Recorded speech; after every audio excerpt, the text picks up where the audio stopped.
Hello, everybody, and welcome to a special broadcast. We are live at the Beach Baptist Church. Pastor Sean and the development team are all here, and they're presenting their redevelopment of the 3.2 acres of property here to the community for the next 3 hours.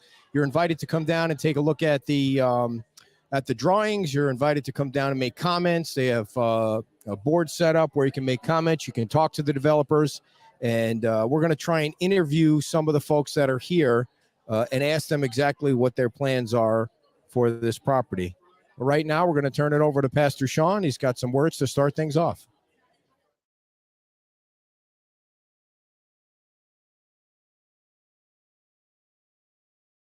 Different than probably you're used to as far as town meetings go or town gatherings go. I just want to welcome you to Beach Baptist Campus. A lot goes on here all the time, so this is not new for us. Welcome if it's the first time on our campus. What we're really inviting you here to do today is to have a conversation individually, one-on-one. So we're not doing it town hall style where it's question answers from a mass to one. It's one-on-one. You can either ask me, I'm going to be up here at this table, or you can visit any of the 6 different stations where the plans are drawn out, where there's a comment pad, and get everything answered. That's literally our goal for you today, is that you can at least get your questions answered. I am under no auspice that you're all going to walk away from here just smiling and singing the praises and high-fiving me. That's not what this is about today. This is about our community going forward in some way. This is just a starting point for us, and I hope it's a starting point with you. It's not us and y'all, it's all of us together. So this church wants to be here for the next 100 years, and that's what we're calling this, is the 100-year plan. So all that's put out before you is so that the church can be here, be a part of the community, contribute to the community, and address the community and its needs, and be there for it. And I'll tell you right now, and really told many people this, I don't want to call it a church anymore. I would like for it to be called Beach Baptist Community Resource Center. And under the reason of that's what we have become since the hurricane, and we have really hit our stride as far as being a part of the community and its needs and being a house for the resources. What that house looks like, yeah, it's still up in the air. We all know that. So welcome, and please, please, please do not leave here without getting your questions answered. Ask, ask, ask. And if we can help you in any way, and if you've got needs that, hey, you thought the church might be able to help, but no other church has ever done it, I'm volunteering to be that guy in some manner. There's also refreshments right there at those blue tables. Help yourself, mingle. We invited you under here because this is going to be the last time we're probably even seeing this building. FEMA will be here in the next 2 weeks to take it out. So what we do here in this market will be moved into a tent out in the parking lot. So our market will stay open. We want to say that publicly. We're not closing it down. We're going to stay through the entire process. We're just moving into a tent, and we'll be there for the duration. Church services in that tent as well, as soon as we can get it approved through all the permitting processes. But for now, all of our stuff is going in there, and we're going to keep handing out through our market for that. So on that, welcome. Go for it. All right, everybody, and that's the opening. We're going to try and get everybody now to flip around here and see if we can get specific interviews. There we go. First with Pastor Sean, and then with... Okay, I should introduce the team. Sorry. Turn it around. S.J. Collins, Hold on. is the developer. Can I call you that? Is that good? I'm not good at the names. Aaron Fortner, which is... consultant, bridge between the church world and the developer world, and Jonathan Thomas. I was there. I was almost there. Also with S.J. Collins and his team. So those are the names. Those are the ones you're going to visit. Sorry. Go for it. All right. I'm going to flip the camera around here again and then see if we can get Pastor Sean on first. Okay, we're going to be here from 3 o'clock until 6 o'clock, or at least they are going to be here from 3 o'clock until 6 o'clock, and see if we can... Can you come here first? Yeah. Okay. All right. We're going to get Pastor Sean on first so he can explain to everybody exactly what his vision is here to rebuild the church and to rebuild this 3.2 acres. Got some TV stations here, Wink right behind us. And then I see John King is behind me, so we'll try and snag some time with him. And then Pastor Sean also said we can get some time with the developers. So that's all going to come up. We want to try and get as much information out to you as possible so that you know exactly what's going on here. This is the first step of what the project is. All right, here we go. First up, Pastor Sean.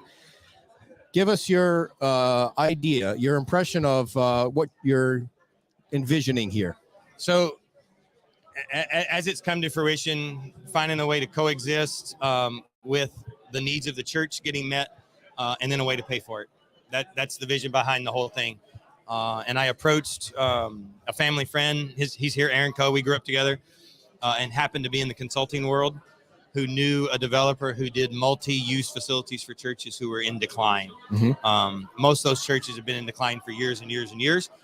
We happen to be in decline overnight. So it became a great fit for them to look at what we had and see if it was even an option. And through the discussions, we met Steve and his group, who agreed that said, we can do it. We can build you a church. We can get you back in business. It's just going to take a piece for us to build something to pay for it. All right. So you have 3.2 acres here. And how much do you have to give up in order for I didn't even measure it off, but it looks like it's right at half. So like 1.75, I think, right under 2. Okay. And the church, if it was to be rebuilt, would be, give us an idea of the. So this square footage now is 8,000. Mm-hmm. That's exactly what we're building in the back. Okay. So it's 8,000 square feet of this building. Don't forget, we had another 8,000 square foot building and another 2 houses, which encompassed another 2,400 square feet.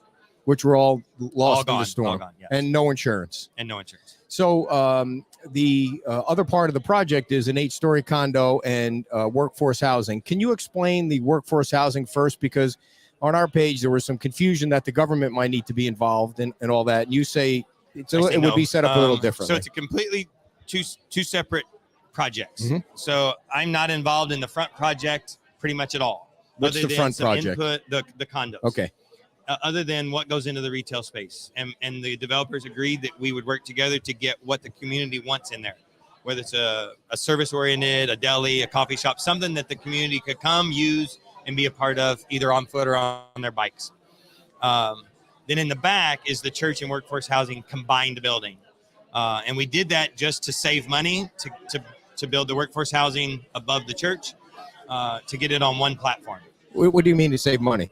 Well, if you build 2 platforms, okay. So what they call the podium, where you have to build the house up to, or the building up to, if you build 2 of those, an 8,000 square foot podium runs almost $1 million by itself.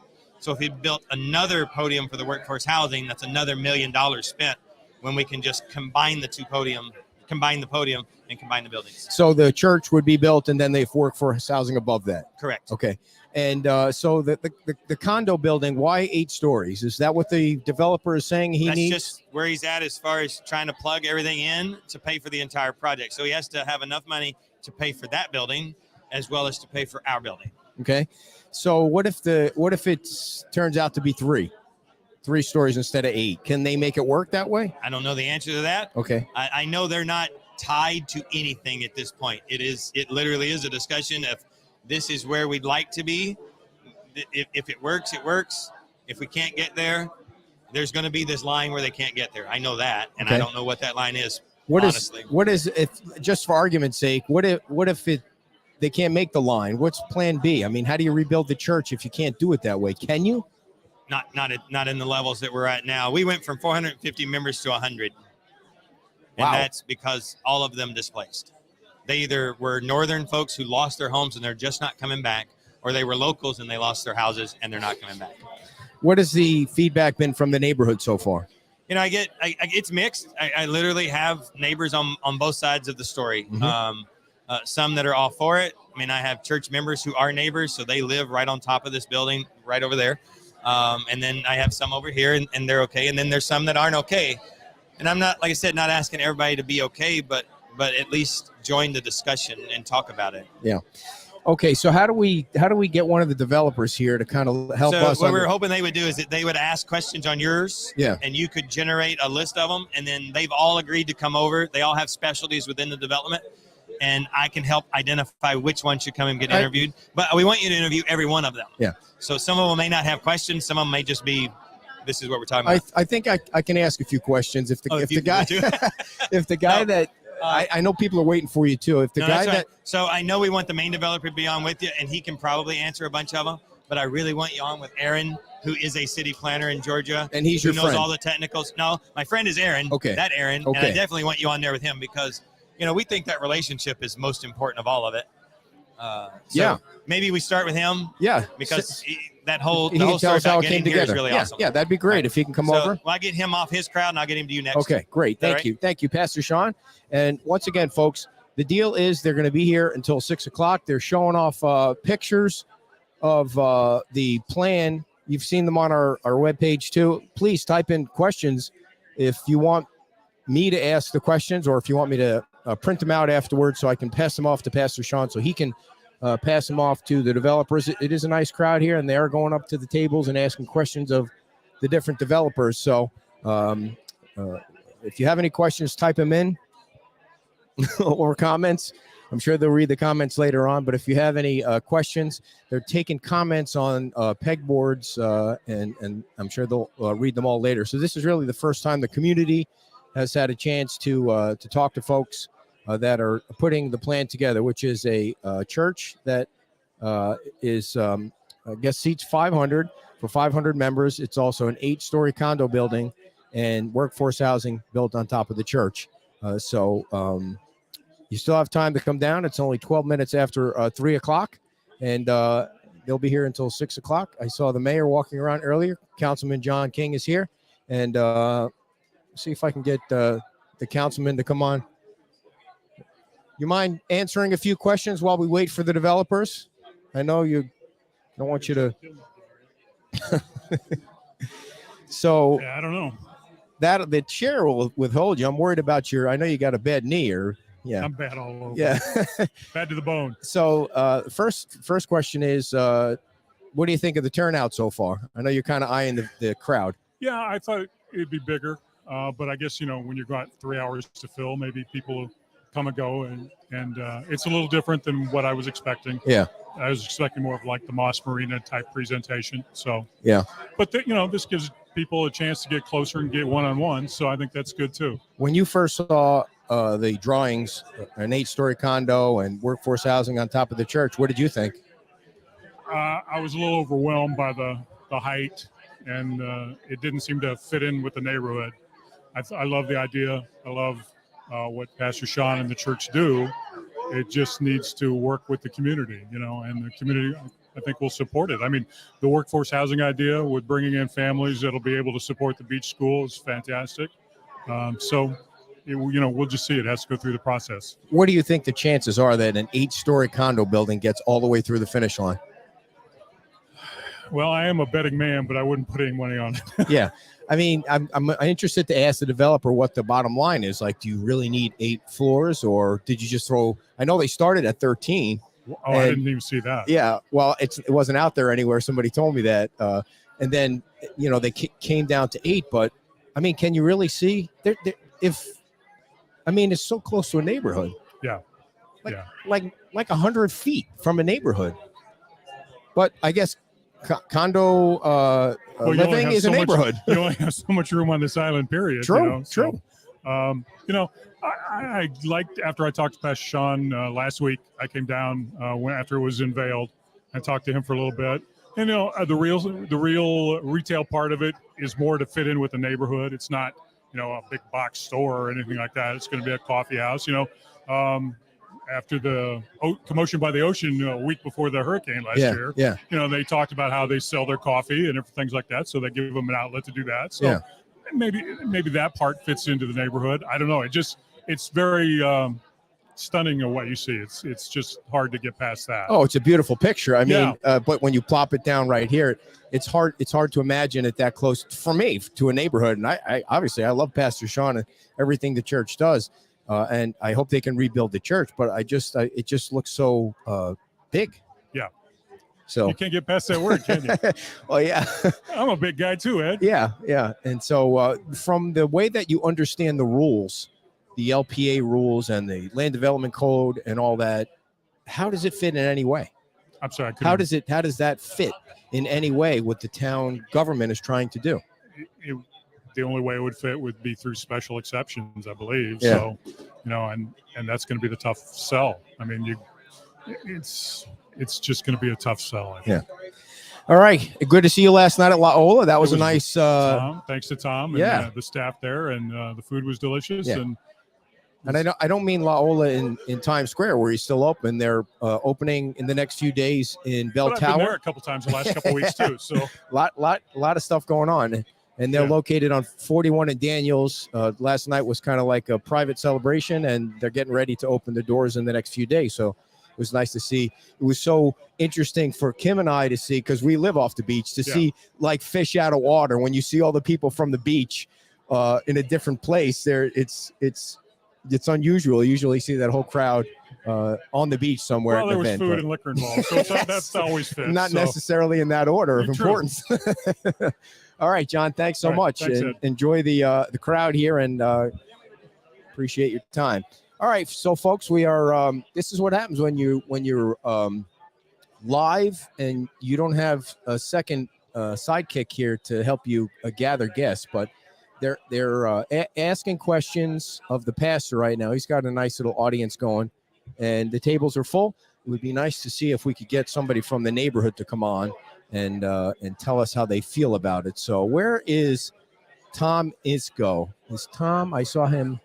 There's the mayor right there. And if I could find Tom, that would be great. So one of the things that I did want to, there were two things that I did want to share with you. If you are on the island this Saturday between 12 o'clock and 4 o'clock at Rude Shrimp, they're giving away $17,000. I just found out the dollar amount when I was over at 820 Buttonwood today, dropping off more money for them. $17,000 from Stevie Can Do It, or Stevie Will Do It, whatever his name is. He did a GoFundMe for the people on the beach, and he just wants to give away the money. And so they're doing a wheel spin kind of thing, and they're giving away a bunch of money between 12 o'clock and 4 o'clock. So if you live on the island, you have to prove that you live on the island and have some kind of identification that you're in the 33931 zip code. And you can go down there and enjoy great food and drink, and also get some money. I'm not sure what quantity they're giving it away. Maybe 500 or a few hundred. I guess it also depends on how many people are there. So that's from 12 o'clock until 4 o'clock on Saturday. And again, it's at Rude Shrimp on Estero Boulevard. And let's see. The other thing I wanted to tell you about was I just got this in my email from the county, that Lee County is having a groundbreaking ceremony for the Big Carlos Pass Bridge, which, as you all know, if you followed our news page, is going to be replaced. And that is going to be at 10 o'clock on June 15th. And, of course, we'll be there to cover that. It's going to be a new fixed-span bridge with a 60-foot navigation clearance over Big Carlos Pass. It has a lifespan of 75 years. It'll have a fishing pier and a pedestrian bicycle-friendly area. So that's coming up on June the 15th at 10 o'clock. It's a groundbreaking ceremony for the Big Carlos Pass replacement. So I don't want to put the microphone down and look for Tom, but I know he's around somewhere. I see Greg is commenting, and I was hoping that Greg would be here so we could ask him some comments. We got Jorge here.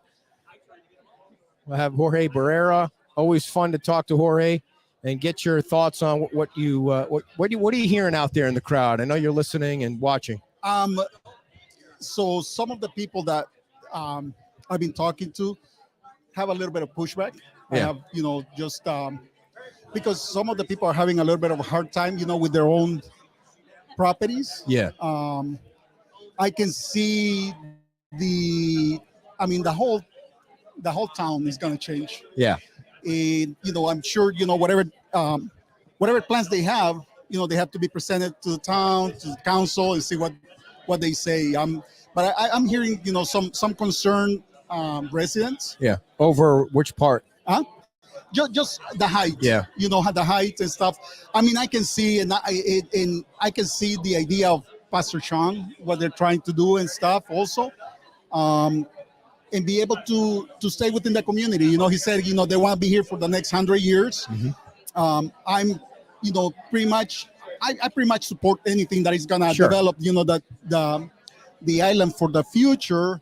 And I can see the pushback from some of the residents because they're having a little bit of a hard time with their triplex. I was just talking to one of my clients that they are not allowing him to build his triplex, but we're actually trying to do something to help him. Right. Everything is a little bit more complicated than it was before the storm. So yes, it is. Yes, it is. A lot of changes. I'm just here to learn just as much as everyone else, trying to be involved so I can, you know, I can be a resource for my clients. Yeah. So if I could ask you to do me a favor, there's a table over there and there's a neighbor over there, Tom Insko. I think we met him. Can you see if you could come over and talk to us about the neighborhood? Tom. Yeah, I think he's sitting down next to John King to his left. All right. Thanks, Jorge. And thanks for coming on. Jorge Barrera, everybody. He's been a long time sponsor of the show. We are at the Beach Baptist for a special edition of Beach Talk Radio. I hope you had a chance to download our app because not only are our current news stories on there, you can listen to our beach music station now 24 hours a day, 7 days a week with no commercial interruptions other than the fact that it's powered by the Beach Baptist Community Center. So thank you for those to those guys for that. There's Councilwoman Karen Woodson. How are you, Karen? And again, they're going to be here till 6 o'clock. It's a little different than the Moss Marina presentation where they got up in front and they were talking for 30 or 45 minutes, more of a roundtable thing. Now, Tom lives in the neighborhood, right? I don't know how close you live, but my guess is from reading your comments, you live pretty damn close. Hi, Ed. How you doing? Good, today? good. So how close do you live to? I am. I can point to it. I'm right over. My backyard shares boundary corners with the church. Okay. And yeah, so I'm close. My neighbors here, there's 6 of us, and we share the boundaries with the church. Right. There. You've been a little outspoken about what you see. What's that? I'm sorry. You've been a little outspoken about what you see, the plan. I have been, and I don't like to be like that, but I guess I've been a little angry with all we've all been through on the island, and I love the church, and I love a church's community purpose, but I just don't, I don't see where this is the right spot for this development. I don't see where a barrier island is the right spot because the cost of living is probably 5 times more. I don't know. And if it was on this barrier island, we have another church down the road that's more in a commercial. I think the town council was building, or one of the buildings is down by the, what's the name of the next church? By Town Hall, Chapel by the Sea, that church? Chapel by the Sea, Yeah. yes. So personally, I think those areas would be better suited. I will have to say, as a neighbor of the church, over the last 7 years, it hasn't been real bad, but things could have been a little bit better. There's a lot of trash, a lot of rodents, dogs, cats, barking at night. But on the other side of that, I'm all about helping people. So I'm really in a quandary here. Yeah. But yes, I'm very angry about What's this. your biggest objection to the development? The size of the development, Yeah. and what we'll be looking at in our backyard, and the potential noise and commotion that we will have, where we are now a very quiet neighborhood, and we're on a month-to-month rental. We're not weekly rentals, so it's very quiet back there. And at least half the neighbors are full-term. They're not even renters. So I just don't like the size of the project in my backyard. Go figure. That's probably what a lot of people say, but I'm not happy about it. I don't think it can fit in here. So well. are you, let's just take it one piece at a time. What if they were to build the church? Would you be okay with that? I would love a church, and I would be even okay with a shopping center on the street that I have the list from my neighbors. We want a coffee shop, a liquor store, and Ed's radio station. Yeah. And other than that, I was happy when I heard that part. Yeah. I'm all for it. Give them the commercial side. Right. And put a nice church back here. The rest of it. So what? Okay, so the church would be okay. What about if they put the community, the workforce housing above the church? Yes or no? No. Okay. What about if they cut down the 8-story condo to 3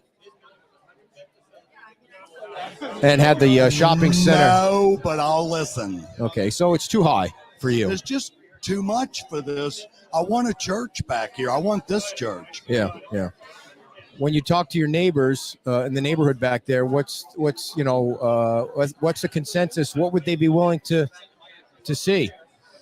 I think from what I've gathered, I've literally driven my bicycle around the 2 adjoining streets, and I've talked to people, and I haven't found one person that's the least bit happy about it. Yeah. They're pretty disappointed about the magnitude of it, but I don't know any details. Yeah. So tell us your story. Like, what happened to your house? What happened? Did you guys stay for the storm, and what happened? So we're from Maryland, and 8 years ago, we decided to purchase property on this island and become Florida residents. We purchased a nice house, and we, 8 years ago, it was a lot cheaper around here, believe it or not. I know, but right? we put a bunch of money in the house and made it a beautiful home. We weren't here at the time. We were in Maryland. The storm came through. We were 12 feet off the ground. It basically ruined our roof. The water came in, and it totaled our home. Presently, we live in an RV in our driveway, and we are going through the painful rebuilding process, which will be painful for a while, but it's what it is. Yeah. So did you say you could rebuild below 50%, or did you have to knock it? I could do that. My wife and I, we want to go ahead and raise our house 14 feet off the ground. Nice. Just for higher ceiling space. Yeah. And our roof was destroyed anyway. So we're going to put a deeper roof, if you will. And so we can have some cathedral ceilings and whatnot. So are you going to use a company to raise it up? Yes. Which company are you going to use? P3 Elevations. They're going to be on the show Saturday. Mike. Look at that. I didn't Mike even know that. Show. Yeah. I like him a lot. Yeah. I have a lot of trust in him. That was an interesting concept I'd never heard of until the storm. Like, I didn't know you could raise your house after a storm. Right. You think the house is built into the ground where there's no way you could just put chocks under it and then, lift it up with a jack until it's high enough that the next storm wouldn't knock it down. How about raising them when they're on a slab? Yeah. That just, to me, doesn't fit any part of physics. Yeah. But it looks like I'm hoping today that we'll have a little question answer. Yeah. What I'm going to try and do now is something unusual. I'm going to see if I could get these microphones over to these people, because it would be nice to hear what they're saying. Yeah. I think you're right. So I'm going to. It's only fair because as long as you've listened to me, I'm sure there's some people that are going to love this concept. Yeah, I'm going to see if I could do that. So Tom, thanks for coming on, man. Appreciate you being. And you've been with the show a long time, so thank you very much for that. Appreciate it. Tom is a neighbor here, and you might have to bear with me here, folks, but this seems like an interesting conversation. I'm going to see if Jorge can help me. I'm going to try and I'm going to try and listen into this. Can you give that to Pastor Sean?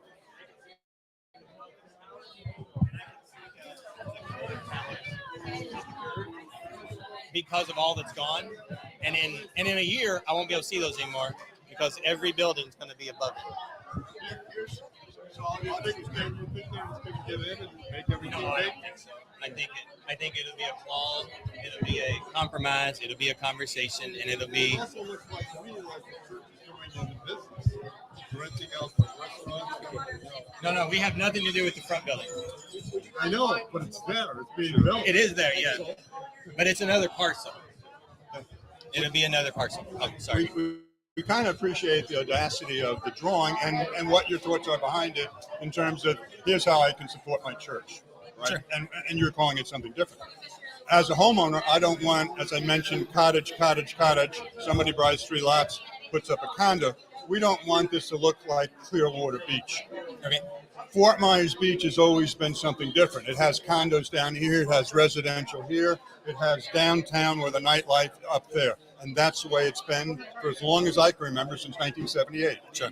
The year we got married. Our view is, how can we support Clearwater Beach out here with people flushing toilets? That's just one aspect of it. The second is traffic. We know when we live here, because we live here full time, that when you're leaving during the summer, you have a window to get off island, but the more important one is the window to come back on island. Yes. That you have to plan for. So that's our way of looking at this is, why do we want Miami Beach sitting on our street? We don't. And that's all. I moved here to see high rises. Between this and Moss Marina and everything else, it's going to change the whole island more than the residents want. And I am confident that many of them will be out there fighting against these kind of major things. Absolutely. And I can appreciate it, and I appreciate it, and I do not ever want the conversation to stop. I just have one more question. Yes, sir. Can't you put the church back together? Don't you have enough backing to put it back together without doing all this? We can't even put this building back together at all. We can't put this building back together at all. The first estimate to put a church back together. Don't you have the backing? If we could find, here's our estimate to build from the ground up, is $12 million. One building. It would take a congregation of over 500 over 30 years to pay for it.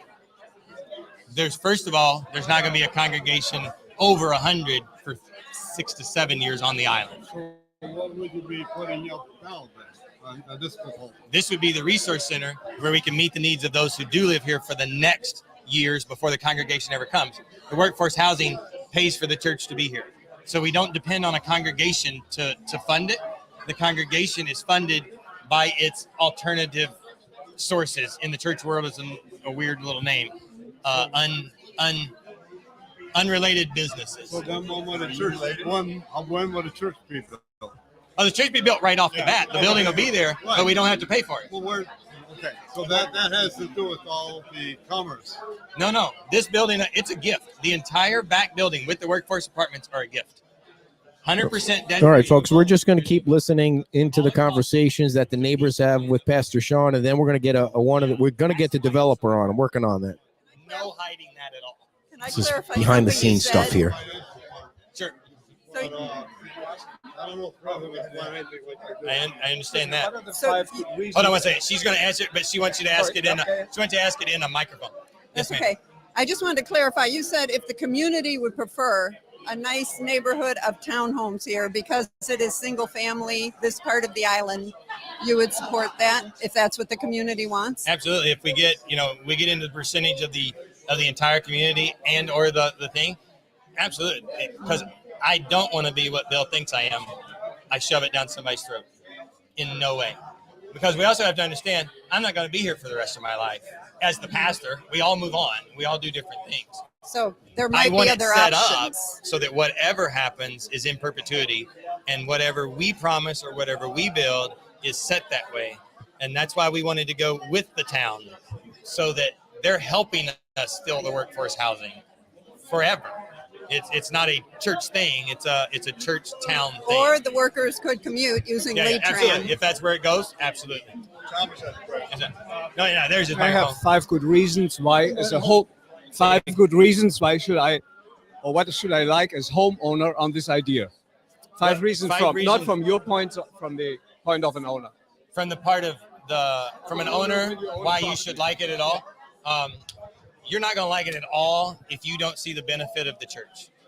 After I get there, I would like to know what you didn't answer my question. Oh, so the benefits. I got to say it first. Yeah, what if you should don't, I like?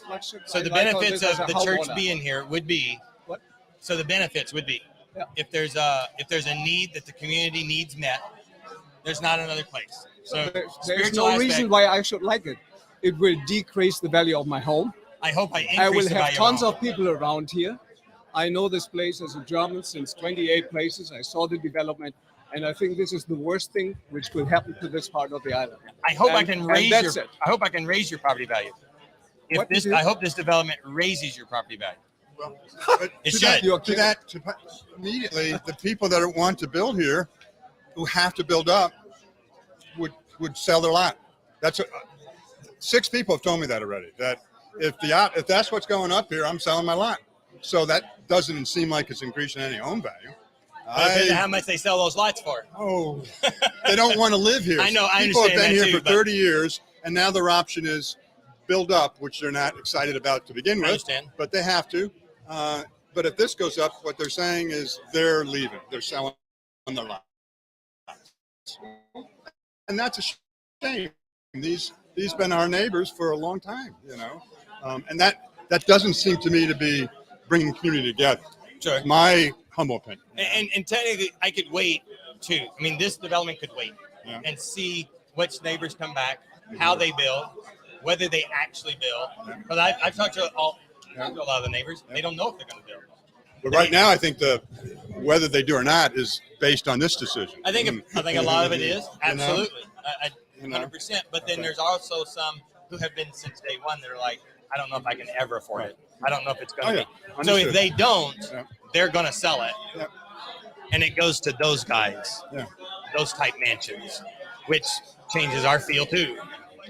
Which type guys? I'd rather The houses over there, I'd rather have those than condominiums or high rises. I understand, but if you put 4 of them together, that's what you got. They're the new cottages. 50 years from now, people will be calling them the cottages. Right? Yeah, absolutely. Yeah, they weren't a standard anymore. Now they're the standard or the baseline. And they made it through the storm. So They reason to did. build them. It's a good reason. Yeah. I agree But with we that. appreciate what you're trying to do. We just don't like it. Very simple. And I appreciate you coming and even telling me to my face, not being one of those keyboard cowboys that don't approach.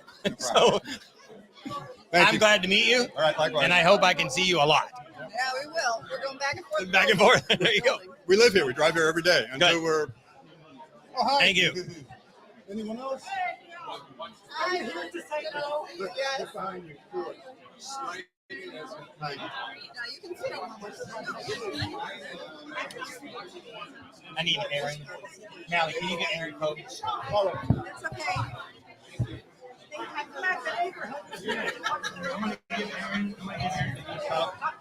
Hey, Aaron's coming to you.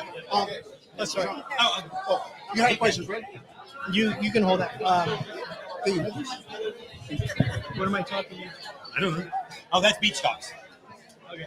They're just recording. They just wanted to record I questions and wanna go right answers. on there. If you're taking comments on the stage or something like that. No, I'm not. I'm just doing them individually.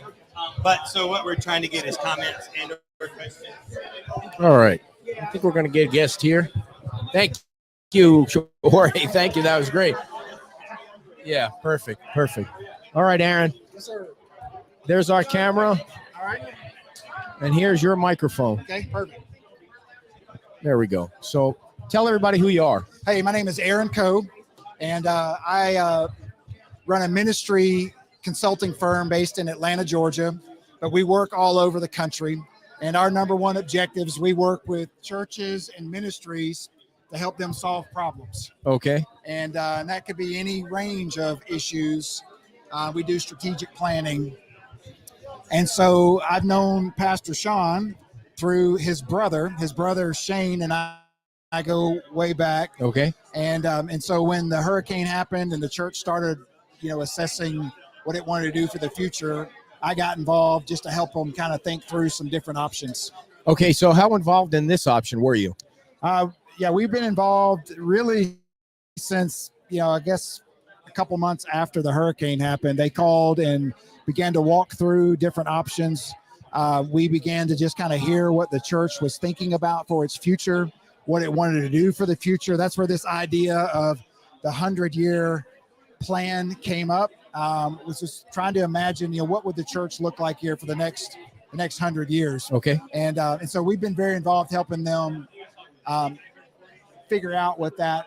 Okay. And the plan was because there was no insurance, there was no money to rebuild the church. So you had to figure out a way to rebuild the church and stay on this piece of property. And that was to give up some of the land to a developer. Right. And so you came up with an 8-story condo, though. Right. I mean, it's clearly meeting some opposition from the community, and it doesn't fit into the town's rules. Sure.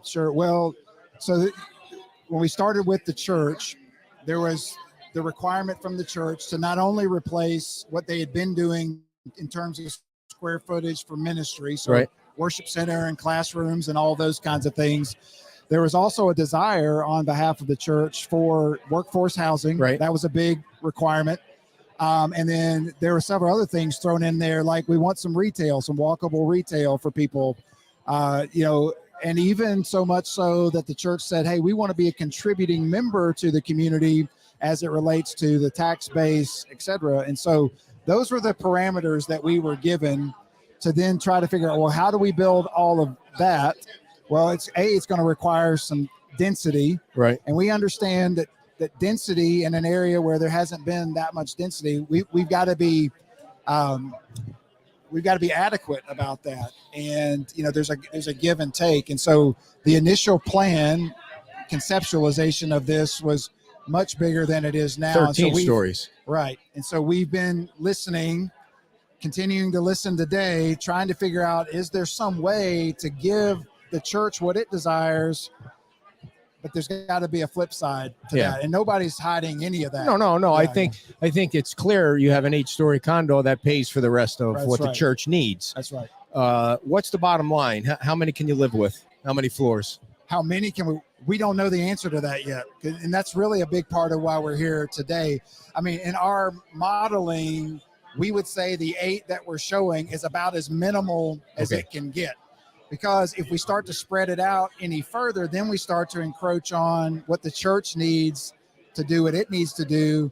Plus, you start to encroach on the parking requirement that the community has. I mean, all these different factors play in. So based on what the model is today, the only way to shrink it is for the church to have to shrink what it wants to do as you well. could come down in stories to still make it work financially. Come down in stories, come down in square footage. Because really it comes down to just a price per square foot. How many, for the 8 stories, how many total condo units is it?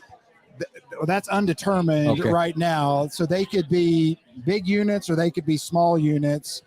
That'll be a next phase where we work, with local real estate to figure out what's the market requiring here. And so if they're saying bigger units, then there'll be less. If they're smaller units, there'll be more. How much is that property worth? What's the dollar amount you're putting on the property to make it all worth? I don't frankly, and I'm being really honest with you, I don't know the dollar amount on that. That's not the seat that I sat in. I see. In this. Is there somebody in that seat that's standing around here that can?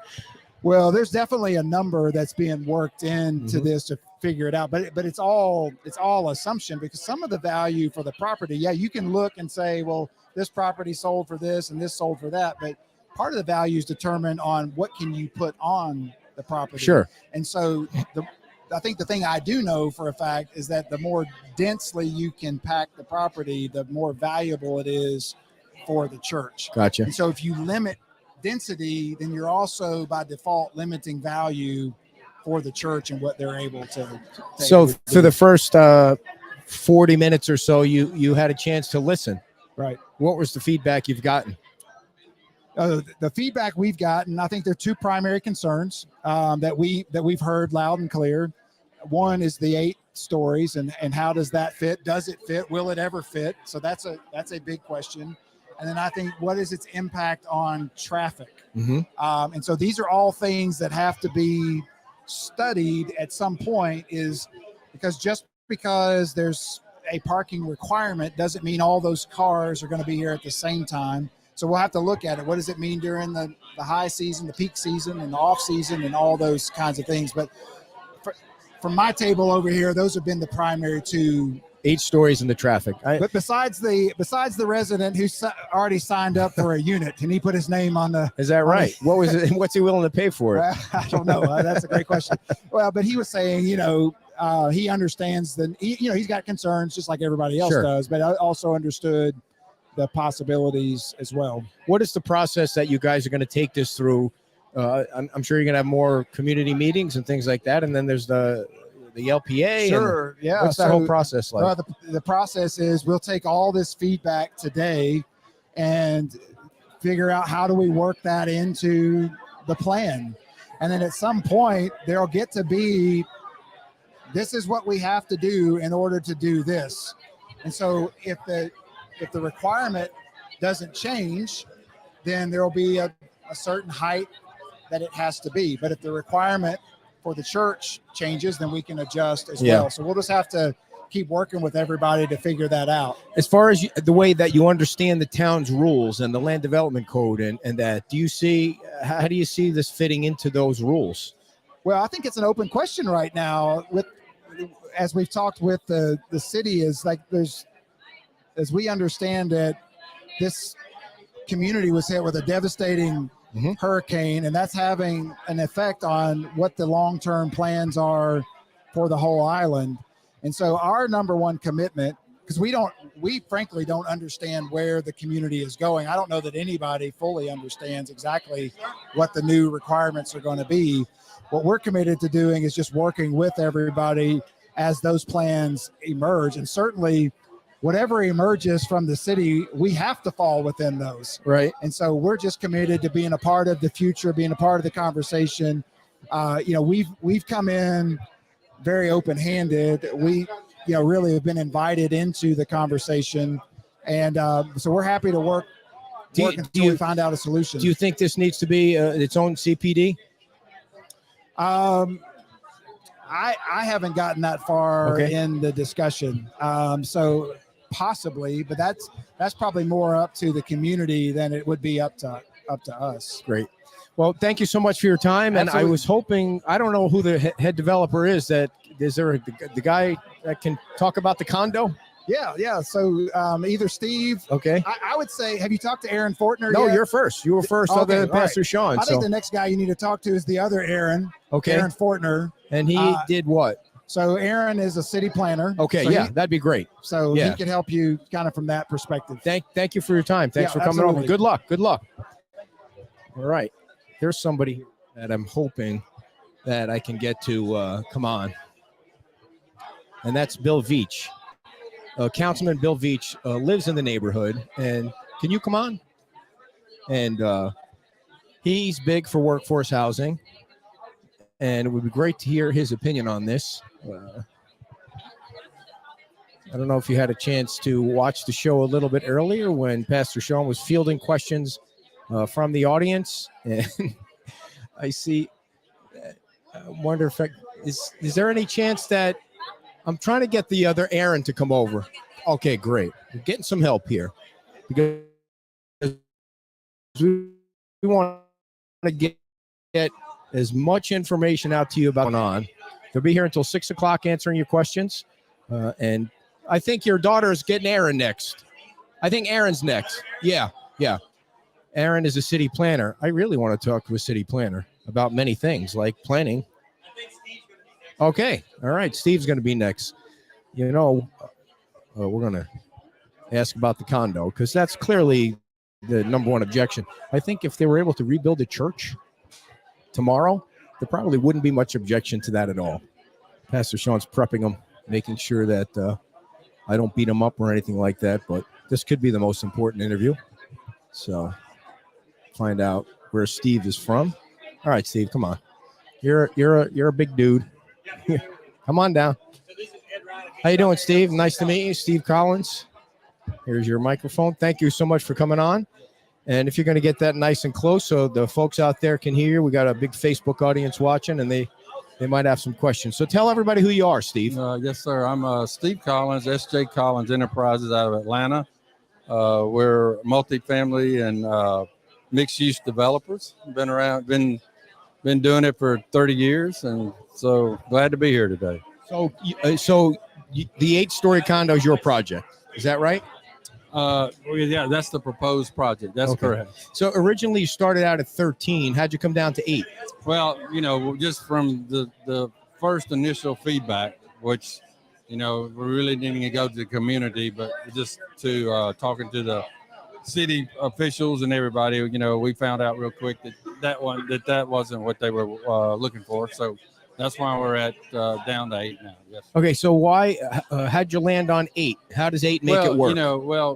It all comes down to how many units you can get and what the returns are to be able to do what we want to do here. Because our goal here is to get the church, build a church, get them a new facility and 30 to 40 workforce housing units that they will own. So that's our goal. So it's all about, the numbers and how they all work. And we're so early in the planning stage right now that, it's hard to identify really any heights and numbers and everything right now. Steve, when you start to plan out the numbers on this piece of property, 3.2 acres, whatever it is, what's the dollar value that you start with? How much is that property worth right now? Well, like I said, it depends on the density.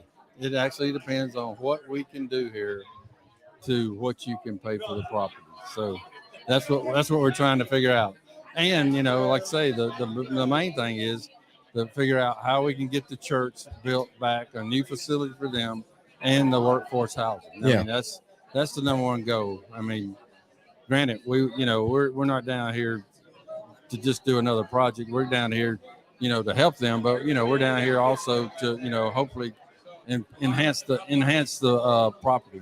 When you, in your experience in your 30 years of development, have you ever seen a building that big so close to other residential areas in a town like this?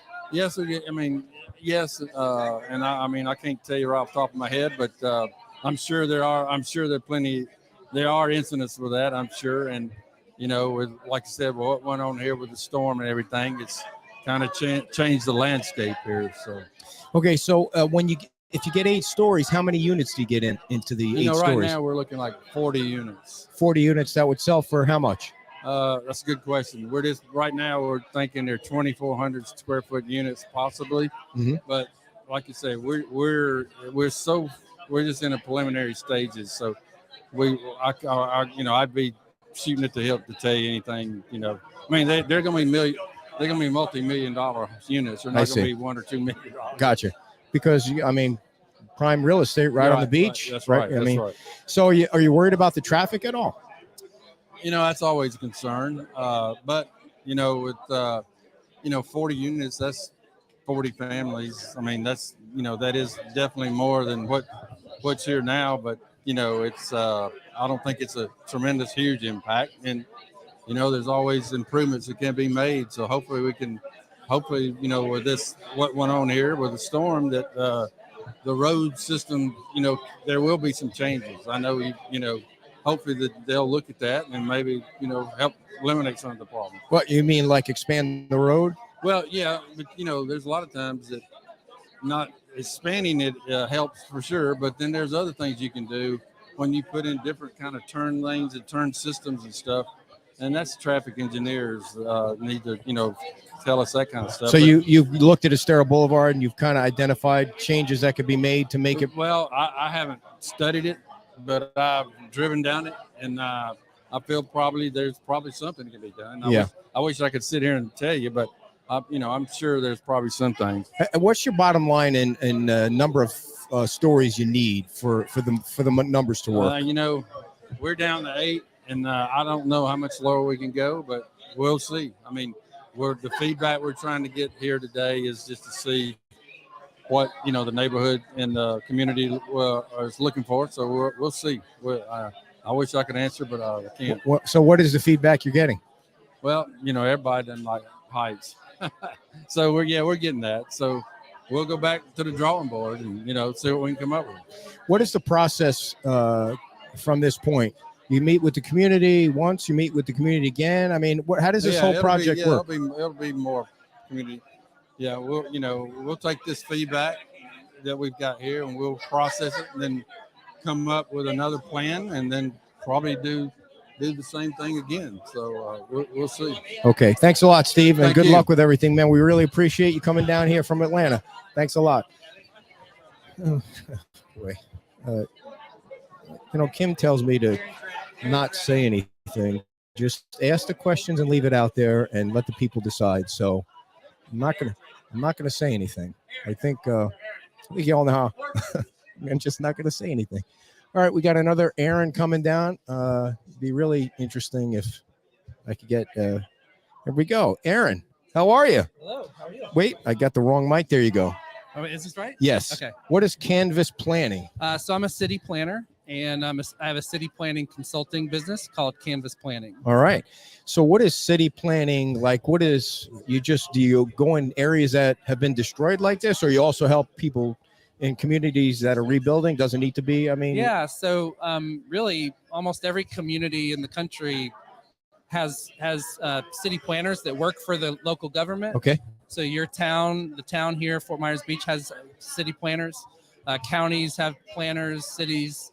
But I'm a consultant, so I end up working with people who are planners who work for local government. But I also work with communities and developers. But really, what a city planner does is just whether it's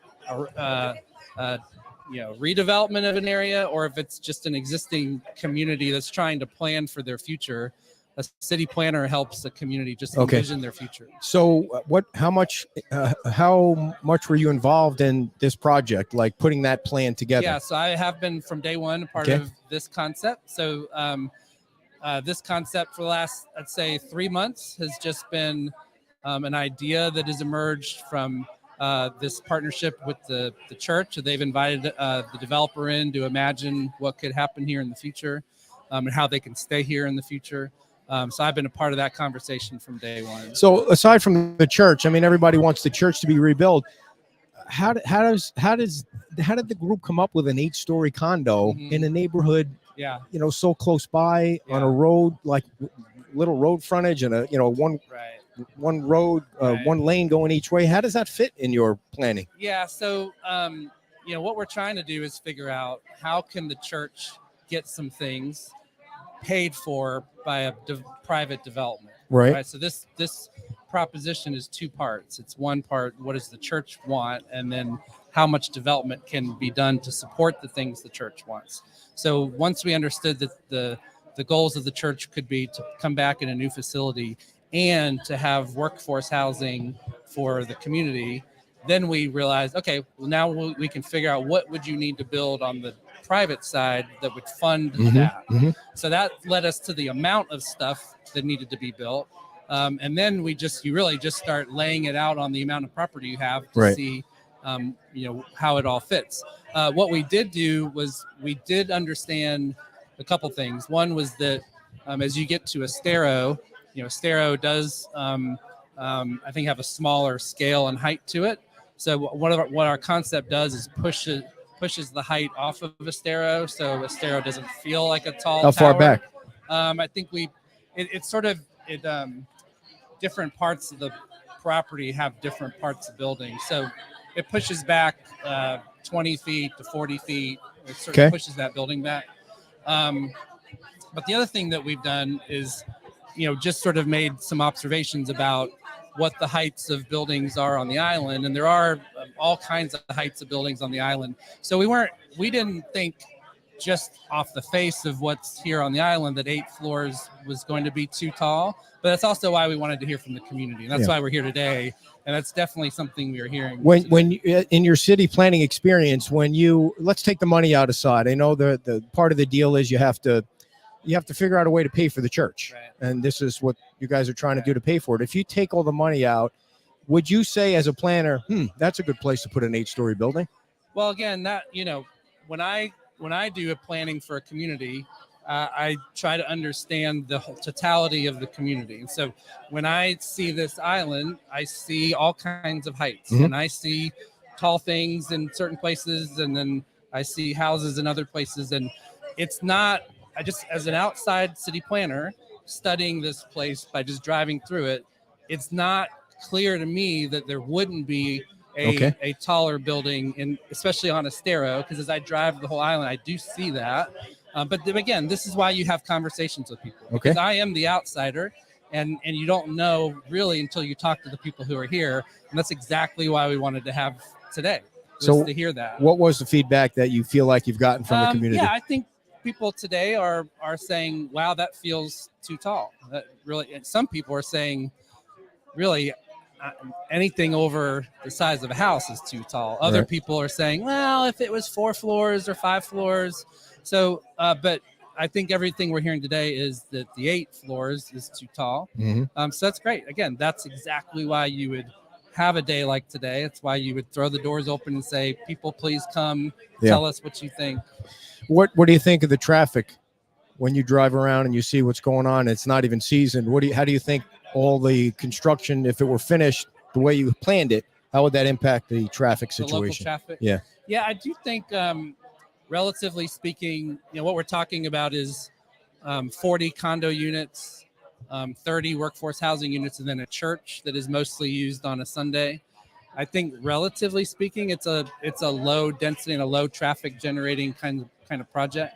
If you had a lot of retail, that's a lot more traffic generation. If you had a hotel, that's a lot more traffic generation. If you had office, that's a lot Right. more traffic generation. So I think it's relatively low. But again, this is one of those things that we want to get community feedback, because maybe there's a concern that even what we have Yeah. is too much traffic. Well, And in the building with the condo, I think, is where you have some retail. I'm sorry? You have planned retail in the condo. Just a small amount. How many retail locations? How many would be something we would know once we kind of start leasing it and knowing who's interested. We had heard from early conversations about a desire for a more of a neighborhood market in this area. That could be a place for people locally to get some grocer goods and services. So that could be something we could pursue. But we would really want to hear from the community if there was specific kinds of retail that they felt was neighborhood serving, that we would like to do that if we could. And what I've asked everybody else this: what is the process now going forward? What are the next steps? The great news is that, for us, there's no real, we don't have a permit in. Right. There's no application for anything. We're really just listening. So I think the process now is for us to take the things that we've heard today, and in the next few weeks go back to the drawing board and see, do Gotcha. we have something that we think could work? The way that you understand the town's rules now, do you think this fits in? Do you think you need to be your own CPD? What's the best way to move forward? Yeah, where we're at right now is we've just decided, let's try to see if we can get to a concept that would be supportable, and then we'll figure out exactly how that might need to work with the regulations and the process. So I can't tell you that today because I don't know where we're going to land. But I imagine I'd say by the end of the summer, we'd be able to emerge with more clarity on exactly an answer to that question. What is a project like this? What's the time frame on a project like this? How long does it You take? actually start building When it? you start it, how long does something like this take? 3 years? 3 years? To build a project like the day you broke ground, it would probably be a 18 to 24 months Gotcha. project. Yeah. Is there anything else you want the folks watching at home to know how to get involved? I think the main thing is just please, if you're interested in this and you feel like you haven't been heard, to get engaged. And so that could either be if you have a relationship with the church and to talk to us that way, but also to your local city council members. Yeah. We have been letting them know that we are doing this and that we can hear from the council members. So, Yeah. And I keep saying this, at this point, there's no right or wrong. And this is your community. Yeah. It's not our community. It's yours. And so we just want to hear from everybody, because if there is a way to do something that everyone will feel good about, we want to do that. But if we're trying to ascertain right now, is that possible? Is there some scenario, something that can be done here that lets the church come back and lets a development be done that helps them get that? Yeah. But that also that this community would say, yes, that's good. I would like that in my community. We're just trying to find out, is that possible? Yeah. And so anything we can hear from anyone who would have ideas about that or any input, we would love to hear that. Were you able to put a dollar amount on the church rebuild? Do you know what it would cost to rebuild the church? I don't know. I'm the city planner. I don't have that, but some of these guys here would have that. All right. Yeah. Well, Aaron, thanks a lot, man, Yeah, for thank coming you. on, and good luck. Yeah, Appreciate you appreciate guys coming out and Thank you talking to very everybody much. in the community. And we'll see what the next step is. Bill Veach is talking to Nathan at the Observer. It would be great to be able to talk to him. But I think that you guys have gotten a ton of information today from the developers and the planners and the pastor. And I think, obviously it's the condo building that everybody is concerned about. The 8-story condo building that started at 13 before the town. I think the town was laughing when they saw 13 and it came down to 8. and they're trying to figure out what will work. And I was wondering if I could get Bill Veach on, but he's too busy making the rounds with the TV people. So I get it. We're just a dinky podcast. So, so what did you think? I'm pleased, absolutely pleased. Not, and that's no fluff. That's no preacher talk. It's I'm glad everybody came out. Everybody was civil. Everybody got their opinions heard, and I hope they're able to get at least their questions answered. We're never going to please everybody.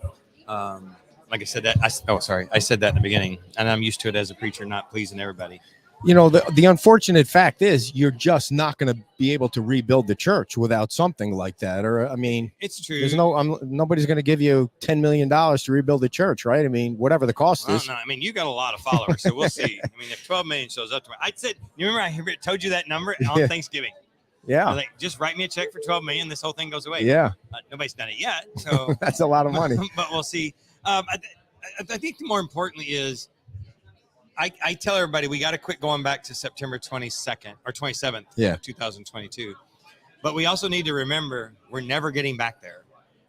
It all changes, you know, and I just had this conversation about density and traffic and the insensitive answer, which sucks, but it's an insensitive answer, is there is no density here right now. There are no traffic problems here right now. Right. Because there's nobody here. Right. I mean, how many? I don't know the exact. You mean percentage overall on the island? Yeah. I don't know the exact percentages of structures that are gone, but I know it's over 50%. Mm-hmm. I don't know what goes back on those lots. Yeah. We just do not know who's building back and how they're building back. This simply is one place for 100 people to come back and live. 100 people do not change the density very much right now. It would have changed the density on September 27th of last year. But a lot of those people in the neighborhoods are going to build back their houses, right? How do we know? I guess you don't really know technically. Of every other one, literally on both seats, since the storm, has not changed their story. I don't know what we can do. Yeah. We have generational housing people there. Right. We have people that want to do things that are already being told no. Yeah. You know, you interviewed a guy who has said, I've been told no, I can't do it. Right. So his lot's available. Who goes there? I don't know. If somebody buys those three, they can put up where they want to there. Yeah. So what is your general how do you feel about the feedback that you've gotten today? What were they concerned about the most? Density and traffic. Okay. The only one I can't, and I don't say take seriously, but the only one I can't fix is the emotional tie to what it used to look like. Mm-hmm. And that is the biggest one. What it used to be, what it used to be, what it used to be. I get it. We want what it used to be. I only want anyone to put back what used to be there. Well, that can't happen. So there's no fix for that one. Density and traffic, that answer is it's not a problem right now. The current code doesn't allow the building that the developer is asking up front. It's true, but it does offer a way to get there. Yeah, right. If you prove it and you ask it. So it's not like somebody's just trying to ram stuff down. It is a big ask. Of course it is. Will it be that big? Probably not. What is it going to be? I don't know. Have you guys had a chance to sit in the back room and say, okay, we could tell they don't like 8, but you might be able to get 4? I mean, is that? I haven't. Just sell it for $5 million instead of $2 million, right? Right, absolutely. One of the guys said they think they're going to be able to sell them for like multi-million dollars. Like, holy shit! I'm sorry. You can. I think it's your podcast. You can say what you want to say. Under the church, though, Kim's going to kill me It's later. getting ready to fall down, so be careful, Kim. I'm watching.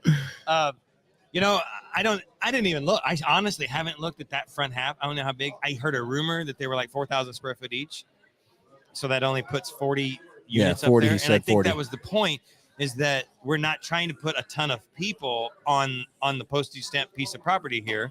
It's a smaller number of people than what people imagine. Yeah, 40. He said Also 40 keeps it families. from Yeah. being rented. That was another someone brought up. They're just going to be turned into rental. Somebody can rent a 4,000 square foot condo. That's the kind of person you want on this island. I ain't gonna lie, and it's definitely the kind of person I want in the church. And if I had 40 of those, I'd have my $12 million. What's the next step here? What do you do next? Honestly, I go back. I let that team look at the comments. We look at the comments together, and I think we look across the table at each other and go, "Hey, you ready to keep going?" And if their answer is yes, my answer is yes. As far as what's the next step, I think it's LPA with a new, of whatever the comments have come out, an absolute this is what we're asking for. Yeah. You know, we get past the conversation stage and we go forward, and we listen. I think if that, you know, I was told that this guy didn't think I listen, or he doesn't think I'm truthful about what I actually believe about the community. I got to change that. And so I'm going to take that to heart myself and just wonder what else I can do. Do you really to think let that's them true, know. or somebody there was it No, gets emotional? But it's partly an emotional, but there's got to be something there that makes him believe it. And I don't think anyone should ever not reevaluate themselves. So tonight I'll reevaluate myself 100% and look at everything and say, why is this direct neighborhood? The Bible's pretty clear about your neighbors. And so my direct neighbors, I need to talk to them. I talked to a few, and a lot of them are still okay. But I don't like it if there's two that are upset. I want to find out why, you know. And if it's history, can't fix the history, but I can change future. How soon do you think you'd be able to have a plan in front of the LPA? These guys are fast. I would say does that LPA They meet in June. Does you it meet work twice in June, and then I don't know if they'll meet in July. There is kind of like a government break in July. So we'll be in one of the ones in June. I see. Yeah. Well, absolutely. If we're moving forward, there's no reason to skip the June meeting. Maybe the second one. Yeah. We're at the 25th of May now. I think we're going to have a really good feel. They drop to what they can drop to. And yeah. How's your family doing? Good. We're moving. Still living in a trailer? Now we're getting ready to move into another fifth wheel that's going to be our permanent for 3 years. 3 years and a fifth wheel. Yeah. Wow. It's just me and the wife.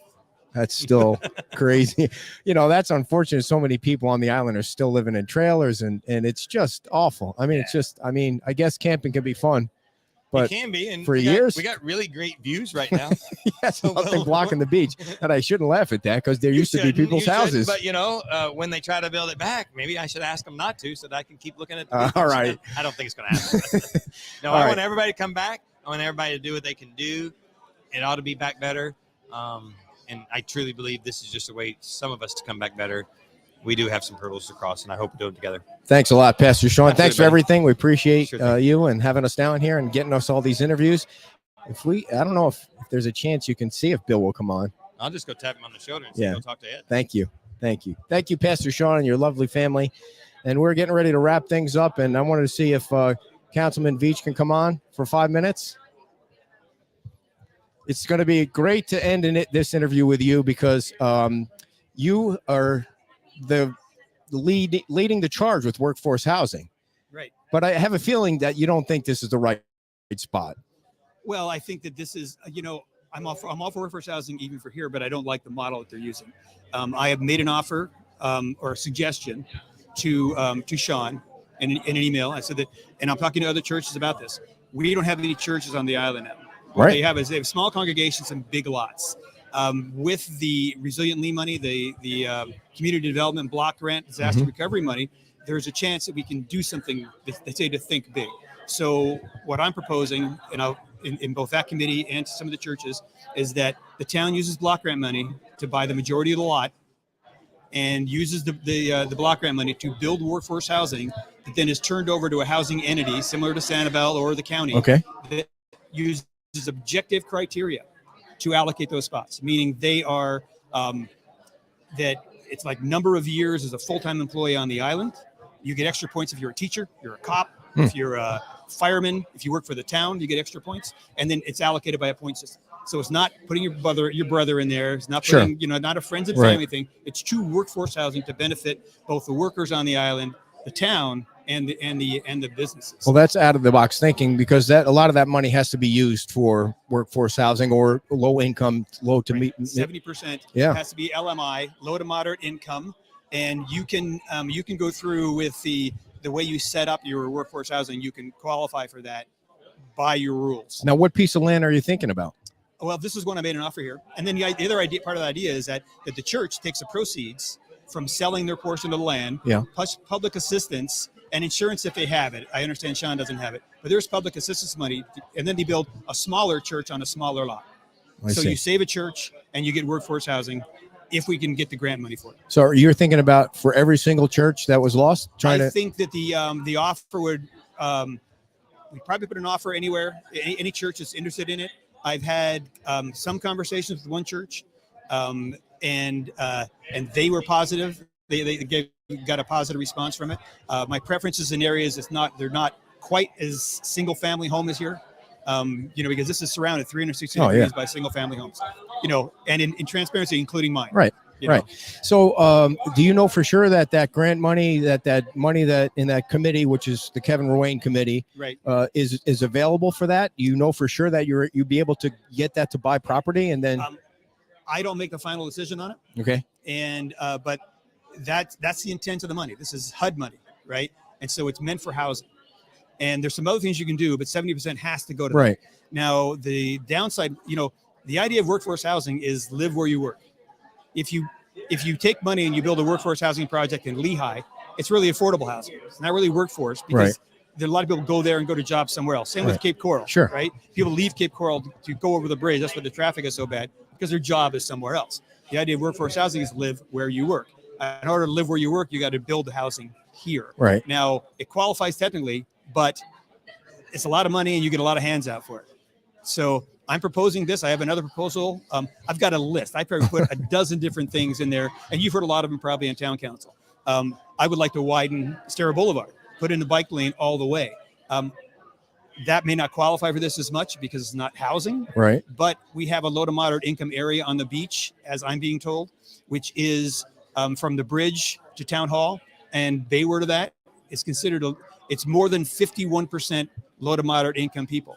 The numbers they're using are from the 2011 to 2015. I think they changed that. I heard they American changed community. it to the last census. That's what I heard recently. But If you go last I heard, they were saying that. Okay. But then things change all the time. I was in someone's office, and they went onto the HUD site, and it forwarded them to that 2011 to 2015 American. So right now, that's the way it is. And Gotcha. I was also told out by the USDA, which also uses that. Yeah. So how do you advance this idea that you have about the churches and the workforce housing? What's your next step with that? How do you move that forward? I'm on the committee. I'm on that Resilient League committee. I'll bring it up in the committee. We have a series of stages that we go through, and I'm not fully knowledgeable about all the different stages these committees are doing. They're collecting a lot of input from a lot of people, but it's run by the county. Right, the county staff is the ones that I think are putting it together, along with Haggerty Consultants, and Kevin Moraine is also an important piece of this puzzle. So, I'm sure one of the downsides we have is our price per door is going to be higher because our land is more expensive. Right. But that's something you have to do if you want to have people live where they work. You have to build where the work is. So, and eventually, I will. When we get to a certain point in the road, I'll try to engage council. Council has already heard these ideas. Okay. Maybe not quite as specifically because a lot of them are still evolving, but then we'll engage the council, engage with the community, have them try to lobby for us, try to get the word out, talk to our state representatives and our federal representatives and make sure that working hard. Yeah, because the money's coming from them. Yeah. The county's distributing it. Now, the fact that you live in the neighborhood aside, there's no way an 8-story condo is going on this piece of property, is there? There's no way that's going to happen. Well, I can't speak for council. Come on. I can't speak for council. Common sense, though. Come on. I think. How do you see that fitting on that piece of property at all in this neighborhood with the rules the way they're set up? It is inconsistent, but every rule can be bent. Part of what this takes, if it needs a change, which even the developer told me it does, and it does, in my knowledge too, takes a change in a comprehensive plan. That has to go to the state for approval. That takes like a year. Just for the state kind of right, but they could do their own CPD and work it through that way, right? I think the comprehensive plan is still that ceiling, I see. Right? It's like we had the FAR discussion and Yeah. people kind of freaked out. That's one piece of the puzzle. They still have all the other height restrictions and everything else, but it didn't make sense for people to say you want an FAR of a gazillion if you're not going to use it, right? Well, just from walking around and talking to people in the neighborhood, though, the people in the neighborhood are freaking out. Oh, they are. Yeah. So, and the council and the LPA listens to the people in the neighborhood. They live here. I know a neighbor, a good neighbor of mine, a friend of mine, and his house was destroyed. He's slowly working to figure out how he's going to rebuild. He's doing the insurance, FEMA, bank, all that dance. I tell him that every time he gets his ducks in a row, they move the ducks around. Right. But he told me if this thing goes through, he's going to sell his lot. He's lived here like 40 years. His kids, the only house his kids have ever known is a house that was destroyed. Right. I also know another neighbor she used to go to the church in. She's not in favor of it, And then there's someone who has a house that is destroyed. And they have a lot, and they are thinking of selling the lot because of the threat of this kind of development. Yeah. So do you think there's any condo size that people would be okay with on this piece of property if you were just shooting the breeze? Well, residential within the densities they're allowed is allowed, right? Well, right now they're zoned institutional. Right. They'd have to get that changed Anything first. they have to get it zoned to something. But if it's zoned residential, you're allowed a certain density. They could always do that. That would be an easy path. If we can get the grant money, that's more complicated because we don't have control over that. Yeah. But if we can get the grant money, if the county is agreeable, and I think it's a great idea. Well, I think that, talking to Kevin Moran, he likes to leverage things, right? He's a businessman. Mhm. So if you can get money from somewhere else to help with it, he's all for that. If you can save a church, that puts you higher up on the list. Mhm. And plus you save a church. Churches are important. Right. And you could do all that without the condo then, right? You could work it maybe without all that. It all depends on, what they can get for public assistance. And, the variable part there is how much land do you have to sell to do it? So instead of this equation was how big of a condo do you have to build to get his big church with all those units Yes. that he controls, and that's what they came up with, a huge tower. Yes. The other side of the equation is if you have 3.5 acres, do you have to sell 2.5? How much you have to sell under the usual whatever things are praised at? What do you have to sell to be able to afford to build back your church? Right. And then like everything else, like you and I, right? Well, your house is probably okay. I've got to do value engineering on my own house. I got to figure what I can afford to build back. Right. How is everything coming with your house? You got slammed. Yeah, well, you can see I have my garage left. It's just 5 years old. It's built to FEMA elevations, but apparently in the V zone, which is on the coastal side, they have a DEP elevation as well. And they're telling me now, you look at this matrix, that was perfectly legal to build, but if I want to build around it now, I need to be 4.5 feet taller. So I just don't think that the constraints of keeping the garage and the expense of raising it up and then repairing it, because it doesn't really fix it up, would just not make it feasible. So have you made the decision to take it down and rebuild? We're pretty close. Yeah. It's crazy. It's 8 months later and you're still trying to figure out what to do, right? But everybody is. Everybody is. Yeah. So and, trailer life is a stretch. I was just saying that to Pastor Sean. I mean, camping is fun, but for years. Well, I think when you're camping, you wake up to some birds chirping in the morning. I wake up to debris trucks rumbling by 10 feet away from my trailer, and it's like a vibrating bed. I mean, I have to say one thing about those guys in the black trucks. They are freaking heroes. I mean, just seeing them every weekend working and picking up debris, and they've been doing it for months and months and months. Yeah. And the guys on the canals that have been doing it, it's just been because it was never ending. The debris it still seems like it's never ending. More houses have to come down, and it was crazy, just crazy. They're doing a great job. And I heard a number this morning, but I haven't really verified it myself. I was at a meeting I was at. They said that they spent $4.4 billion just debris removal since the storm. In all of Lee County, or just? I think I might be statewide. It's wow, $1 billion. And see, those guys are making bank. They are. Yeah. And early on in the storm, when it was really new, there was this couple that are out there doing it, and they're hauling some of my stuff away. And there were a couple from, I think, Arkansas, married couple. They're out there. That's their job. They've been on the road 5 months. Nice. I thought he was up there in his little throne ordering her around, and I thought, well, I wouldn't get away with that. But apparently they were working. Apparently in Arkansas, that's okay, right? Maybe. All right, Bill. Well, thanks for the insight, and it'll be interesting to watch what happens next down here with your idea. I mean, we're going to have Kevin on the show next Saturday too, so I'll see if I could prod him a little bit on whether he thinks that'll work. So. Yeah, will do. And I probably will mention it. We really haven't mentioned any specifics in the Resilient Lee meeting. And I don't know quite when that's supposed to happen, but I'm going to throw these ideas out. Yeah. And there's another idea too, that, the fire department is talking about doing something different at their property. Yeah. Maybe not using that property, use something else. And then they're talking about going, a little farther away, maybe San Carlos Island, because they need a training facility. And they figure putting a fire department training facility in a dense neighborhood might not make the neighbors very happy. Probably not. So they're looking at it. So, if we get the funding, maybe we could buy all those places and make a civic center that includes the workforce housing and town hall and Bay Oaks. Yeah. So it means that people living in workforce housing, they have a pool, they have a gym. Yeah. I have to ask you, I just remembered it because I know you've been pushing on this with Times Square, and it just seems to be going nowhere. Yeah. What is going on? Why isn't there been like a planner or some kind of committee or what? Why it just seems like it's just sitting there like a I mean, there are some ideas, but it's also a really tough nut. I mean, it's a difficult one to solve.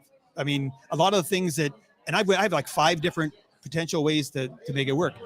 I don't think any of them are really particularly good. Okay. Because even if we, probably the most expensive idea is you raise the whole thing up, right? Everyone builds up the flood. You put a boardwalk up there. Mhm. You talk to the county. They put bathrooms. They put, Lynn Hall Park facilities up there because they've got to do that anyway. You put the pier up there, and maybe you build a parking garage, across the street and have that access by level. But I think a lot of people feel that they're just not going to get business up high up off of the beach. The fun part about Times Square was really great, but it was just so casual because people are walking through to go to the sand. I don't know. I think that people like to people watch the whole Nashville up on the second floor thing. Plus, you don't really have a choice, do you? It can never go back to being on the ground floor. It's got to go higher. Yeah, I know. I know they changed and I haven't looked at it yet. They changed the flood maps recently, so now they have this new thing called Coastal A. And that apparently is where Margaritaville is, the old cigar hut bathrooms are going to build. Yes. That they're allowed to do something there. I don't know where that line is in Times Square. I know where the line is down here. Yeah. But it's expensive to do that. And Yeah. if you're in strictly a V zone, what I'm told is the only thing you're allowed to do on the ground level is parking and access. So stairs and cars. Yeah. That's it. Yeah, and you got so many different business owners, and you got the town that owns the middle part of it, and the counties that own both sides. There's a lot of people that need to agree on things. At least I was talking to a county commissioner today about, asking if they have I've heard rumors that they're working on a plan. He claimed that, well, they're not. They're trying to keep their hands off because they don't want to step on our toes. But, they do own the pier. I mean, it could be nice if they rebuilt that. That's a good starting point. They're the biggest property owner down there. Yeah. So they have a say anyway. And certainly, we don't want to do something and then put elevators and stairs and all that. And they do something next door and they put elevators and stairs, because you got to be ADA compliant. So it's going to be a long process, but thanks so much. It is. And there's a lot of things, a lot of people think they really need a lot of density to do something, or they just want a lot of density. I was reading a story that they had our mayor and they had the mayor of Sanibel on, and there was 2 different stories. Dan was about working with people. Sanibel was like, this is our comp plan. That's if it. you want a variance, don't come. Where do you fall? I believe in working with people and giving density and things if there is a genuine public benefit. Gotcha. Right? Yeah. And I didn't get that much from Moss Marine. They claim they're not going to have a traffic impact with 3 hotels and a bunch of restaurants, and they're going to be having deliveries through residential streets, which to me is a recipe. That traffic, for that disaster. traffic guy they had was horrible. And it was terrible. I just called him out on. He thought that extra lane of traffic coming over the bridge was a game changer. And you ride your bike, that's gonna be a bicycle killer. Yeah. And the fire department wouldn't. There would be a parking lot, and they wouldn't be able to get the fire trucks around. So there's a lot of issues with some of the things they did, and their big public benefit they say is having the boardwalk. But the boardwalk, my understanding is that's a setback. They have to, this platform they're going to build is not a deck. It's 10 feet up in the air, right? It's a parking lot. It gets them up to their elevation, but they have to be so far away from the water by code. So that area, they can't. I see. I didn't know that. Yeah. I didn't know that. You hear some of these proposals that these people want to come down here with, and you hear them, and I think, do you pay attention? Like, have you been watching anything? Like, have you heard any of the people in this community? What are you thinking? It's like, how you got to be nuts. Well, and I don't mean that about Moss Marine. It's just some of the other rumors that you hear about different things that people want to build in areas. And I hear you probably hear more. You're probably more connected to the Coconut Telegraph. Well, you're part of the Coconut Telegraph. That's true. That's probably why. But I get like I have meetings. Someone once called me and said, "Well, we have the president of our development company is coming into Naples. Would you come down and meet him?" And I'm like, okay, before I drive an hour there, an hour back, what are we meeting about? They wouldn't tell me. Yeah. So I suspect this company bought some land. They want to put something in that they're probably not allowed to, and they want to work your angle. Yeah. So, Well, it'll be an interesting decade ahead. It seems like it's going to take a lot of years because there's so many different pieces of the island that need to be fixed. And if you'd have told me that it would be like over 7 months later, and I'd still be living sitting in there with my garage, I would thought you're crazy. Yeah. But I know a lot of people in the same boat. We still have a really strong neighborhood. If you saw them, there were a lot of them around here. Oh yeah. And I've heard we've gotten a lot tighter since the storm. Yeah. We're like family. Yeah, I heard that about all the different neighborhoods that we go down and talk to people. It's like, even though they're not HOAs, they're like their little HOAs. They take care of each other. They look out for each other, whether it's Hibiscus or some of the other streets. Yeah, It's just Hibiscus. when I get a reporter, I take them down to Hibiscus. Yeah. Because it looks like the red coconut. They've embraced the trailer. They're fixing up the road, the little ring on their cul-de-sac. They've planted it. They've, Yep. they're and you talk to people in Andre Mar, Yep. they're equally passionate. And I heard so many stories out of people in Andre Mar after the storm. I spent some time down there, have some friends. You can see why people get so tight when you go through that kind of hell. Oh, yeah. All right, Bill, thanks a lot. We appreciate you coming on. It's always great to have you on the show. Bill Veach, everybody, Councilman Bill Veach, and we will see you at the next town council meeting. Yes, which is the first week in June. And he's got some great ideas about workforce housing that we're going to ask Kevin Wayne about next Saturday. So just to remind everybody, we have these prize packages for Saturday that are unbelievable. Like, you have to listen to the show on Saturday, not because I'm going to be entertaining or we're going to be entertaining. We do have great guests as always, but we have these prize packages. It just turned out to be like unbelievable, like stays at hotels and stays at rental homes, and you can go sailing, and just one person is going to win the entire package 3 times. Like 3 people are going to win these packages. So obviously you're going to want to invite your friends to come to the beach. And that's what the goal was, to get people to come to the beach and spend money. So listen to the show and brush up on your Fort Myers Beach trivia for Saturday between 11 o'clock and 12:30. And starting at 12 o'clock, if you didn't hear me say this earlier, at Rude Shrimp, FMB Strong, and those folks are giving away $17,000. And they're going to spin the wheel somehow, and they're going to give money away to everybody in the 3-3, not everybody, but if you're there and you're present to win and you participate in this spin the wheel kind of thing, it's not like spin the bottle where you got to kiss anybody, but it's like a spin the wheel thing, and they're going to give money away in certain increments. And it's going to be courtesy of Stevie Will Do It. Is it Stevie Will Do It or Stevie Can Do It? He's the Stevie guy that came down and gave away those trailers back a few weeks after the storm. And so he started another GoFundMe, and $17,000 was raised. So that's going to be on Saturday from 12 o'clock to 4 o'clock. And that's at Rude Shrimp. All right, everybody. Thank you so much for joining us. Thanks to all our guests today. We hope we got the information out to you. And please share this link. It'll be in our newsletter tomorrow if you want to listen in again or watch some of the interviews. The interviews with the developers were quite interesting to find out what they did and did not know about your community. So we'll link to this tomorrow in the newsletter, and we'll see you Saturday at 11 o'clock. Oh, one more thing. My walk around Saturday at 8 o'clock will be at the library. We're going to get our first look inside the library, which is going to be cool. That's at 8 o'clock, then the show's at 11. Bye-bye.